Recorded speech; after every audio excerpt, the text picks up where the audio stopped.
کہ اس زمانے میں بھی ان کو یہ سینس تھی کہ اب آپ یہ دیکھیے کہ ایک تو وہ اپنے تحفظ کا بڑا بندوبست کر رہے ہیں، اس کے بعد ان کے ساتھ کچھ لوگ ایسے جڑ رہے ہیں کہ جو اس پورے سسٹم کو سمیٹ کر وہاں علامت کے طور پر، کہ مینس کو وہ مسجد جو ہے وہ اس چیز کی علامت ہوگی کہ یہاں پر ہوا کیا تھا،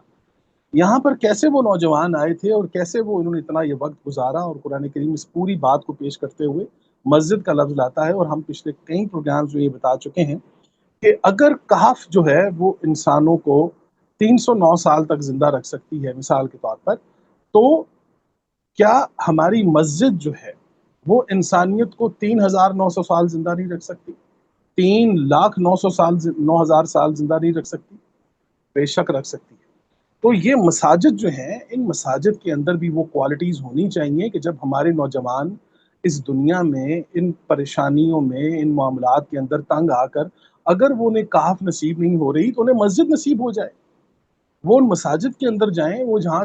کے جہاں وہ ان کو لگے کہ اب ہمیں اس معاشرے سے خطرہ ہے تو مسجد ان کی پناہ گاہ بنے. کیا یہ ہماری مساجد اس مقام پر ہیں کہ وہ ان بچوں کو تحفظ بھی دیں، ان کی زندگیاں بھی بڑھائیں اور ان کو اتنا ریلیکس کر دیں کہ وہ کروٹیں بھی بدلتے رہیں اندر اور وہ پنپتے رہیں؟ کیا یہ ہماری مساجد کے اندر یہ چیزیں موجود ہیں؟ یہ بہت ہی اہم جو صورت ہے، اس کے حوالے سے ہم بات کر رہے ہیں. اور ہم چاہ رہے ہیں کہ خاص طور پر جو کہف کا موضوع تھا، جو پہاڑوں کا موضوع تھا، اس کے اوپر جو ہے وہ بات کرنا ہم سب کے لیے بہت ضروری ہے. جزاک اللہ خیر. جی جزاک اللہ. آپ اس پر اگر کوئی بات کرنا چاہیں فراز بھائی.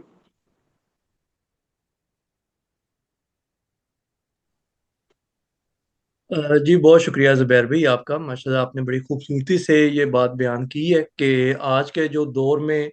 ہم معاشی تنگدستی کا بھی شکار ہیں، یا ہمارے ملک جو ہے معاشی عدم استحکام کا شکار ہے، تو اس میں یہ ایک بہت بڑا پہلو ہے ہمارے پاس کہ ہم جو مائننگ ہے، جو معدنی وسائل ہیں، ان کی اہمیت کو سمجھیں اور ان کے لیے اپنے جو وسائل ہیں، اپنی جو صلاحیتیں ہیں، ان کو بہتر کریں اور زیادہ سے زیادہ آگے لے کر چلیں. تو یہ بڑا خوبصورت پیغام ہے. جیسے آپ نے یہ بتایا کہ روایات کے اندر یا حدیث کے اندر بھی سورہ کہف کی بہت زیادہ اہمیت ہے، اور اس کی وجہ جیسے آپ نے ایکسپلین کی ہے کہ اس کی وجہ یہی ہے کہ یہ ہمیں آنے والے دور کے انسانوں کو ایک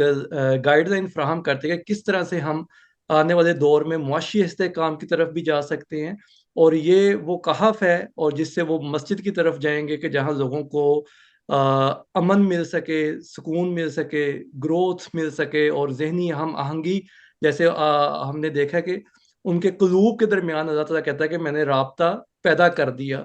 کہ قلوب کے اندر جو رابطہ ہے اگر کہیں کوئی دور بھی ہے، تو جیسے آج ہم یہاں پہ قلوب کے رابطے کے ذریعے جڑے ہوئے ہیں، تو یہ دنیا کے دیگر جو انسان ہیں جو اس نظریے کے ساتھ جڑے ہوئے ہیں، اس نظریے کو سمجھتے ہیں یا قرآن کے نظریے کو سمجھتے ہیں، اللہ کے پیش کردہ وحی کے نظریات کو سمجھتے ہیں، تو ہم بھی ان لوگوں کے ساتھ اپنے قلوب کی ہم آہنگی پیدا کریں، اور تاکہ ہم زیادہ سے زیادہ بہتر وسائل کی طرف جا سکیں اور زیادہ سے زیادہ بہتر حل کی طرف جا سکیں. تو اس پہ میں ابھی یہی چند باتیں پیش کرنا چاہتا تھا، باقی اس میں آپ یا میم جزاک آمنہ مزید ایڈ کرنا چاہیں تو. جی جی میم آپ. جی، مجھے جس طرح سے میں نے اس سورہ کو سمجھا ہے، اور یہ سورہ کا جو یہ حصہ ہے کہف کے بارے میں، مجھے زیادہ پروٹیکشن اور ایک سیف اسپیس کی سمجھ میں آتی ہے. اور اس کو جس طرح سے آپ نے سمجھایا، ایک تو ایک ایکسٹرنل بات ہے کہ آپ قوم کے حوالے سے، نوجوانوں کے حوالے سے، پہاڑوں کے حوالے سے، جیسے آپ نے ایکسپلین کیا بہت خوبصورتی کے ساتھ. ایک اس کا یہ پرسپیکٹو ہے، اگر آپ اس کو اپنی ذات کے لیے بھی لیں تو ہماری بھی جب ایک کوئی آئیڈیالوجی ڈیولپ ہوتی ہے، کوئی آئیڈیا آتا ہے، کوئی کانسیپٹ بننے سے پہلے اس کو ایک حفاظت کی ضرورت ہوتی ہے. اور آپ کو اپنی بات، جب آپ کوئی نئی چیز سیکھ رہے ہوتے ہیں، جس طرح کوئی نیا علم سیکھ رہے ہوتے ہیں، کوئی ایسی بات جو کہ آپ کے لیے فائدہ مند ہوتی ہے، تو آپ کو تھوڑی دیر کے لیے اس کو چھپا کے رکھنا ہوتا ہے. آپ اس کو سیف اسپیس کو ایک مینٹل اسپیس بھی سمجھ سکتے ہیں، کہف کی اسٹیٹ کو، کہ آپ مینٹلی اس کو اپنے مائنڈ میں تھوڑے عرصے کے لیے رکھتے ہیں جب تک آپ کو اور زیادہ تقویت نہ مل جائے. ایسا انٹلیکچوئل ڈسکورس آپ کو ایسی باتیں اور ادھر ادھر سے ریزنز اکٹھے ہو جائیں جو کہ آپ کو ایک صحیح طرح سے سوچ سمجھ آپ کی ڈیولپ ہو جائے، اس سے پہلے آپ لوگوں پر ظاہر نہیں کرتے. اسی کانسیپٹ کو اگر آپ دیکھیں گے تو